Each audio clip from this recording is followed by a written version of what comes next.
సాహసమే శ్వాసగా అరణ్యాల్లో గడిపిన మాజీలు ఇప్పుడు జనజీవన స్రవంతిలోకొచ్చి ఏం చేస్తున్నారు? ఇది కుతూహలాన్ని పెంచే ప్రశ్న. అందుకు తగ్గట్లుగానే కొందరు మాజీ మావోల కొత్త జీవితాలు ఆకట్టుకుంటున్నాయి. ఎక్కడైతే ఆపారో అక్కడే మొదలుపెట్టి కొందరు ముందుకెళ్తే ఇంకొందరు మాత్రం కొంతకాలం పరిశీలనకే పరిమితమయ్యారు. మరి ఆ మాజీ మావోలెవరు? వారేం చేస్తున్నారో చూద్దాం పదండి.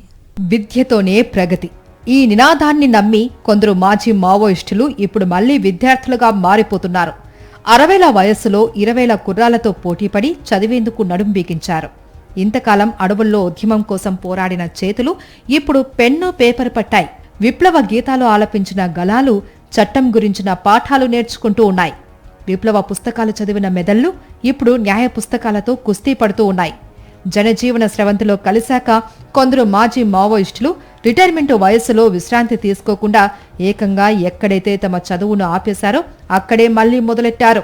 జగిత్యాల జిల్లా కోరట్లకు చెందిన మాజీ మావోయిస్టు నేత తిప్పిరి తిరుపతి అలియాస్ దేవ్జీ విప్లవోద్యమంలో మిలిటెంట్ ఆపరేషన్స్ లో కేంద్ర రాష్ట్ర ప్రభుత్వాలకే ముచ్చెమటలు పట్టించి మోస్ట్ వాంటెడ్ గా కొనసాగారు.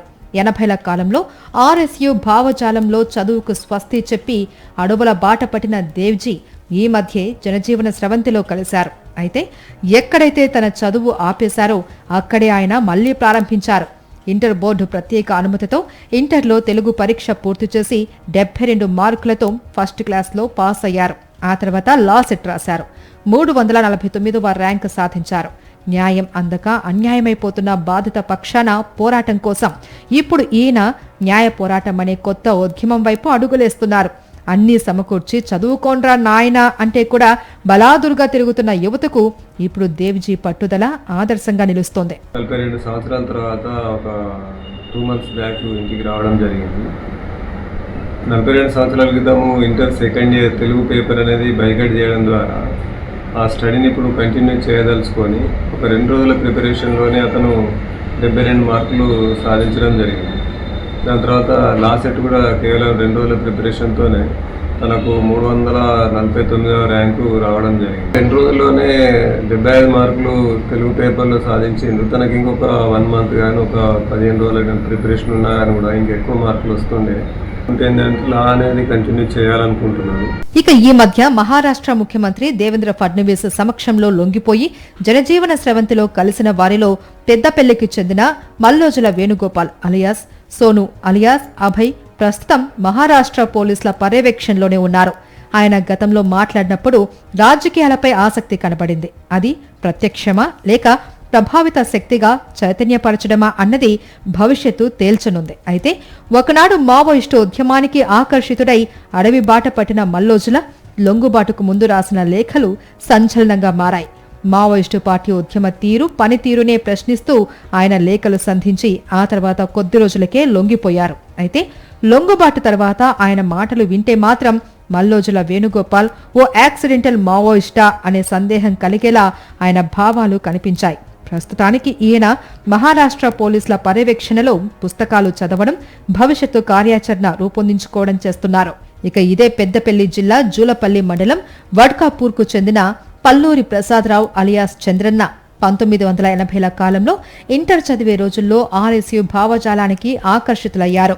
మావోయిస్టు ఉద్యమంలో జాతీయ స్థాయిలో కీలక నేతగా ఎదిగిన మల్లోజుల వేణుగోపాల్ సోదరుడైన మల్లోజుల కోటేశ్వరరావు అలియాస్ కిషన్ జీకి చంద్రన్న తొలి దశలో కొరియర్లా పనిచేసేవారు. సిపిఐ పీపుల్స్ వార్ గ్రూప్ నేత ఇదే జిల్లాకు చెందిన మల్లా రాజిరెడ్డి అలియాస్ సంగ్రామ్ అలియాస్ మీసాల రాజిరెడ్డి సమక్షంలో దండకారణ్యం బాటపట్టి సాయుధ పోరాటంలో జాయిన్ అయ్యారు పుల్లూరి ప్రసాదరావు. ఇప్పుడు పుల్లూరి ప్రసాదరావు అలియాస్ చంద్రన్నతో పాటే మరో కీలక నేతగా ఎదిగిన మల్లా రాజిరెడ్డి కూడా జనజీవన స్రవంతిలో కలిసిపోయారు. వీరిద్దరూ ఇప్పుడు భవిష్యత్తులో ఏం చేయబోతున్నారు అనే ప్రశ్న అందరిలోనూ మెదులుతోంది. కేంద్ర ప్రభుత్వం, రాష్ట్ర ప్రభుత్వం అవి ఆలోచించి లీగల్ గా మీరు ఎంతైనా పని చేసుకోవచ్చు అనేటువంటిది మాట్లాడుతున్నారు. కానీ రేపు పని చేస్తే ఎలాంటి చర్య తీసుకుంటారు అనేటువంటిది అయితే మాకు అర్థం కాలేదు. అందుకోసం ఏంటంటే మీడియా వాళ్ళు కూడా దీనికి భిన్నంగానైతే మీరు ఫోకస్ చేయొద్దనేటువంటిది కోరుతున్నారు. మావోయిస్టు ఉద్యమానికి తెలంగాణలోనే కంచుకోట కరీంనగర్. ఇప్పటికీ జగిత్యాల జిల్లా బీర్పూర్కు చెందిన అగ్రనేత ముప్పాల లక్ష్మణరావు అలియాస్ గణపతి ఆచూకీ కోసం ఇంకా పోలీసులు వెతుకుతూనే ఉండగా దేవ్జీ, సోను, చంద్రన్న, సంగ్రామ్ వంటి వారంతా ఇప్పటికే లొంగిపోయారు. వీరిలో కొందరు తిరిగి బడిబాట పట్టి చదువుకుంటూ ఉంటే ఇంకొందరు సాహిత్యాన్ని, ఇతర పుస్తకాలు చదువుతూ భవిష్యత్తు ముఖ చిత్రానికి బాటలు వేసుకుంటున్నారు.